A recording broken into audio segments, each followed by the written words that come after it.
So I recently watched Netflix's 13 Reasons Why, and I thought it was... Overall, I think its structure was actually really clever. They let you know about one tape per episode, and that meant to find out what happened next, you had to click on to the next episode. So having 13 tapes was probably why I and a lot of people around the world snorted this up like it was the last turkey on Thanksgiving. But despite how addictive it was a series that had a lot of problems. There have been a lot of articles about the psychology of it all especially. But overall, I think it also had a lot of plot problems, and that's why we're going to talk about that today. I've got 5 big problems with the series, and 4 things I think it does really, really well. And I guess that's kind of my own spin on the whole, it's a terrible series narrative that's going around right now in a lot of the media. So without further ado, here are your problems. Number 1, how it portrays a suicidal person. Now, obviously there's been a lot of chatter about this in the weeks since it's come out, and I did a bit of digging into a lot of the articles. The more interesting ones I found I've put in the description below. I don't necessarily agree with all of their points, but they're a really good read, and you'll probably learn a thing or two.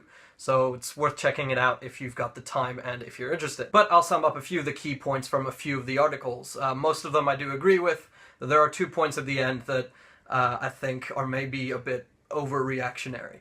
So one of the key issues with how the series portrays a suicidal person is that they make a very clear link between bullying and suicide. Effectively, they're saying that bullying causes suicide, and while that can be the case in some cases, it's very rarely the whole picture. There are a lot of people who commit suicide who've never been bullied, and there are a lot of people who've been bullied who never even think of suicide.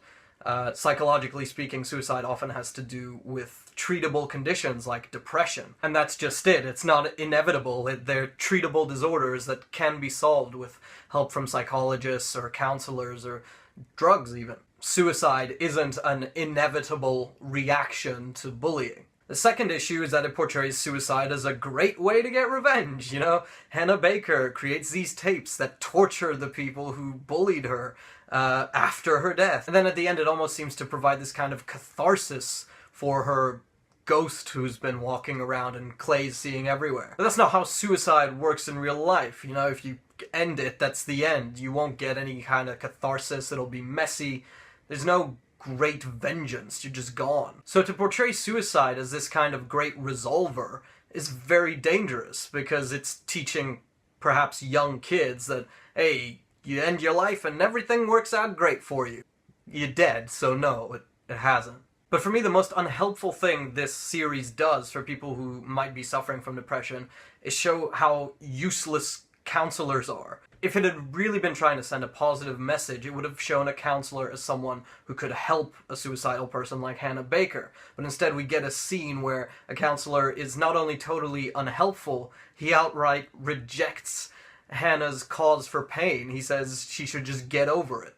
And that's not a great message to send to anyone, let alone young people watching a show about suicide.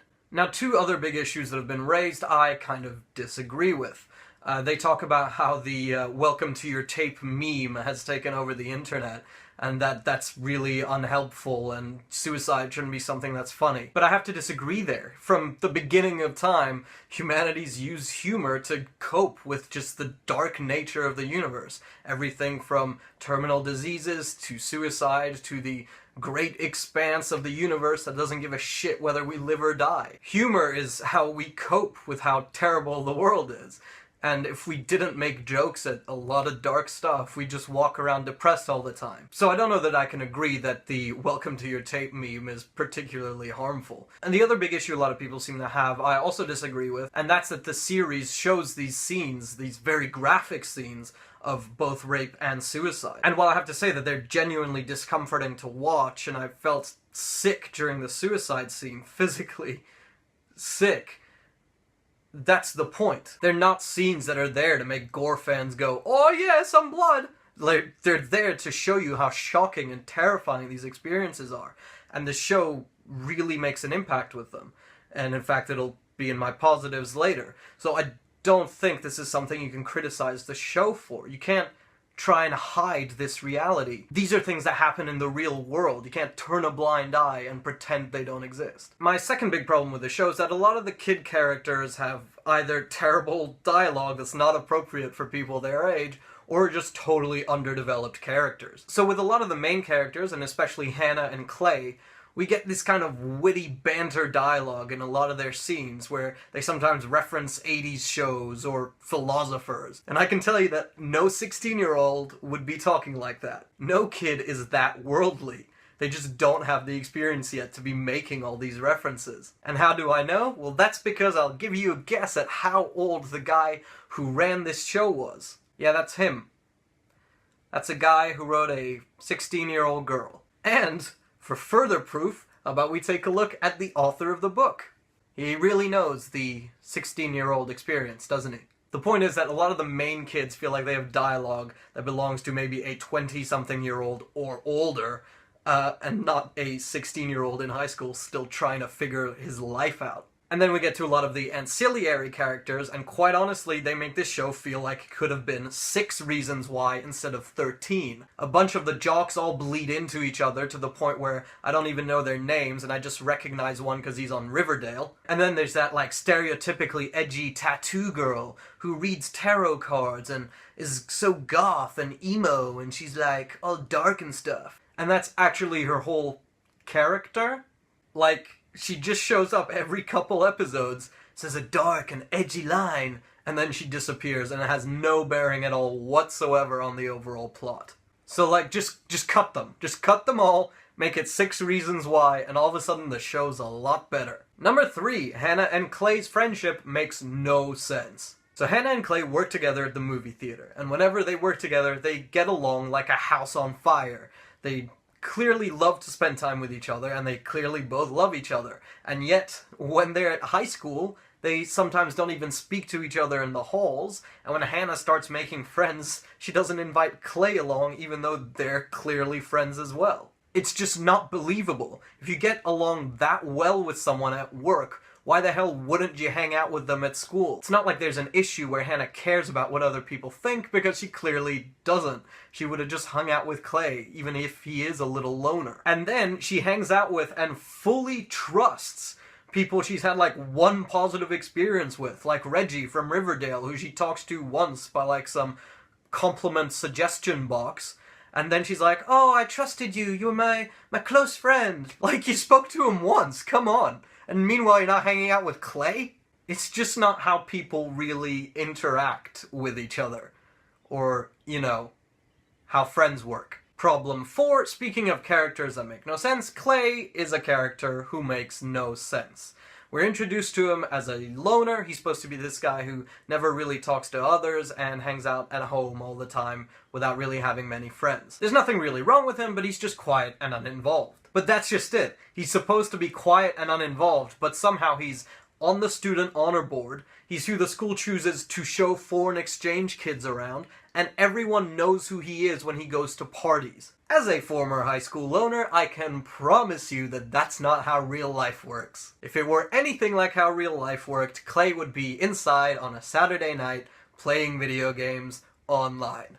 That's how a real loner works. Take it from an expert. Problem number 5, the ending is total bullshit. In a season about how a suicide has affected a group of characters in a small town, the season ends and nothing is resolved. We get a character who's shot himself in the head, we get a second character who's buying a load of guns, presumably to go do a school shooting. We get a lawsuit against the school where the counselor and the principal are probably going to be trying to fudge some evidence next season. Clay all of a sudden decides he wants to hang out with the edgelord, and the tapes are pretty much confirmed to be about to go public, or at least be in the hands of adults who are going to use them in the court of law. So all in all, the show did the worst thing possible because it gave the character of Hannah resolution through suicide, but didn't give us, the audience, narrative resolution through a well-told story. And that is total fucking bullshit. But hey, now we've got 4 positives to brighten your day.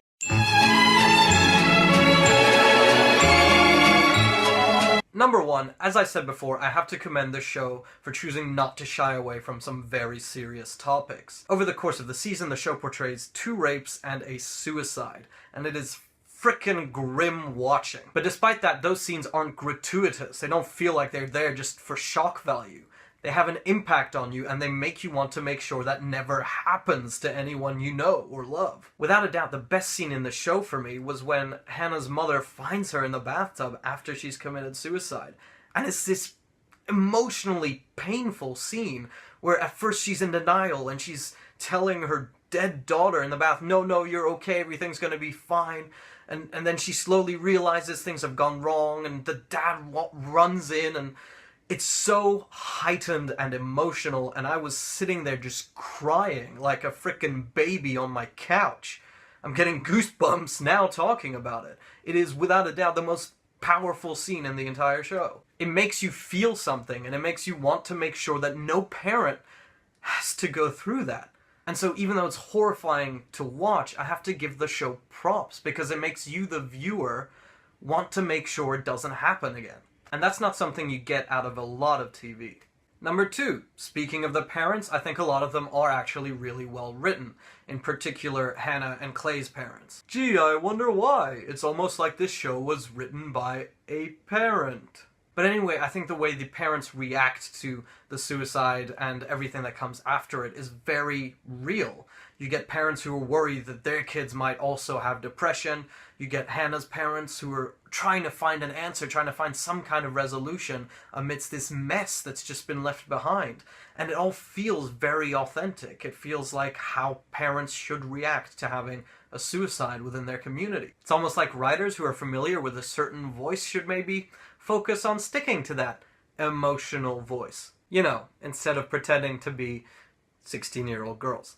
Number 3, I think that in failing to tell a competent suicide story, the show actually succeeds in highlighting another key issue, and that's that of rape culture. Towards the end of the season, we get a pretty real look at how rape is often treated in American high schools. The US high school system is one that glorifies these sports stars, these jocks in other words, and that often gives them a free pass. They feel like the celebrities of the school, and that means they can do whatever they want. Everyone around them is there to serve. And obviously that creates a very poisonous mentality in how they approach sex. In the end, we get 2 examples where girls are raped, but they didn't say no, and so the guy who rapes them says they wanted it. And when Hannah goes to see the school counselor about it, she heavily implies what's happened to her. But because she can't tell him that she said no, and because she stopped fighting halfway through, he says she should just get over it, that it's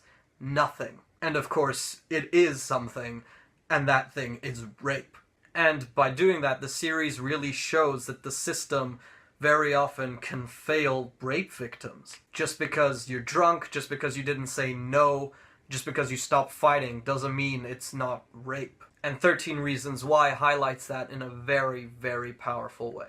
Positive number 4, 4 or 5 of the kid characters actually stood out as being more than a stereotype or a caricature of what we normally see in a high school. You get a character like Alex, whose dad is a cop who values strength and standing up for what's right. And that morality is why he takes a lot of personal responsibility about what happened to Hannah, and why in the end he tries to take his own life. Then you get the character of Jerkwad McJockface, who is quite frankly a terrible person, but he also has druggy parents. He's got a mom who doesn't support him, a druggy stepfather who treats him like an ass, but also kind of gives him food and shelter. You've got a character like Jess, who has to accept not only the fact that she was raped, but that her boyfriend knew about it and let it happen. And then there's Bryce, who is just an outright predator. He preys on the girls at school, and he even implies that he's done far more than just rape Jess and Hannah. But even he has these values of brotherhood and family that he shares with his teammates. When Jock McJerkface needs a place to stay, Bryce volunteers without asking anything of him. In effect, these are all complex characters, not just these caricatures of what people at high school are like. They've all done terrible things, some much, much worse than others, but all of them have something by which they can say, oh no, I'm a good person, at least to themselves. And that's unlike all the other jocks in the show and the edgelord goth queen. So despite trying very, very hard not to, the show seems to have stumbled upon creating a few actually compelling kid characters. And that is the last positive of a show that I'm sure people will be talking about for a while. That's the sound of a train going by. I have to edit around those most of the time. You're getting the full value here. This is what I have to deal with. Let's add to the depressive tone of this episode. That train, that's it. I edit around that every fucking 5 minutes. I gotta wait. Sydney Trains, welcome to your tape.